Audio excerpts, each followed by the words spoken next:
Hello, good morning. আজকে সকালবেলা উঠে একদম রেডি হয়ে গেছি, এটা হলুদ শাড়ি পরে মাথায় ফুল দিয়ে সুন্দর করে সেজে, কারণ আজকে আছে বসন্ত উৎসবের একটা অনুষ্ঠান।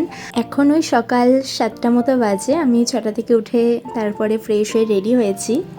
আগে তো গানের অনুষ্ঠান করতামই, আর তারপরে মাঝে গান ছেড়ে দেওয়ার পর আবার গানে জয়েন করেছি, আর এখন অনুষ্ঠান করছি অনেকদিন পর। এই যে এখন বেরোচ্ছি, ওই 8টা মতো বাজে, আর পৌঁছেও গেছি। কৃষ্ণনগরের শিশু উদ্যানে অনুষ্ঠানটা হচ্ছিল সকালবেলা। আয়োজিত এই বসন্ত উৎসবে আপনাদের প্রত্যেককে স্বাগত জানাই। আমরা আশা করছি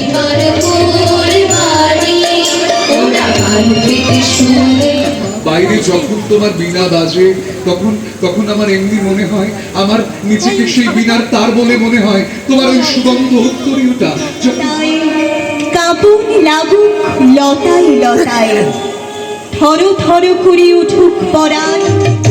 বসন্তে ফুলে কাঁদলো আমার জয়ের মালা, বইল প্রাণে দক্ষিণ হাওয়া আগুনে জ্বালা। বসন্তে ফুলে কাঁদলো আমার জয়ের মালা, বসন্তে বসন্তে তোমার কুড়িয়ে দাও আমার আপন মারা প্রাণ, আমার মাঝে ছিলা প্রাণ, তোমার হাওয়ায় হাওয়ায় ঘুরেছে বেদন, আমার হাওয়ায় হাওয়ায়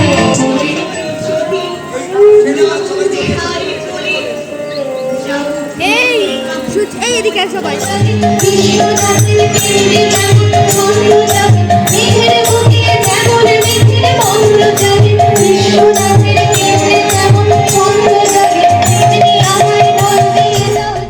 এরপর তো অনুষ্ঠানের শেষে আবির মাখামাখি হয়েছে, তো আবির মেখে খুব সুন্দর সুন্দর আমরা ফটো তুলেছি সবাই মিলে। আর দুপুরবেলা বাড়িতে এসে এখানে লাঞ্চ করলাম, ভাত আর স্যালাডও ছিল, এখানে লাউ ছিল আলু ভাতে মাখা, আর সাথে এখানে চিকেন। এরপর বিকেলবেলা একটু ঘুরতে বেরোলাম, আর কয়েকটা কাজও ছিল, আর সাথে একটু ঘুরলেও মনটা ভালো লাগছিলো, কারণ অনেক সকালে উঠেছিলাম, টায়ার্ড ছিলাম। এরপরে গেলাম সেন্ট্রামে। জুডিও ওপেন হয়েছে কৃষ্ণনগরে কালকেই। আমার দু একটা জিনিস নেওয়ার ছিল, তাই জুডিও আর ইজিবাই চেক করলাম, তো যাই হোক পাইনি আমি যেগুলো চাইছিলাম। আর এরপরে বাড়ি এসে সন্ধ্যাবেলা মামার জন্য রাজমা আর ছোলা দিয়ে এটা বানিয়েছিল, দারুণ হয়েছিল। এটা খেয়ে দিনটা শেষ করলাম।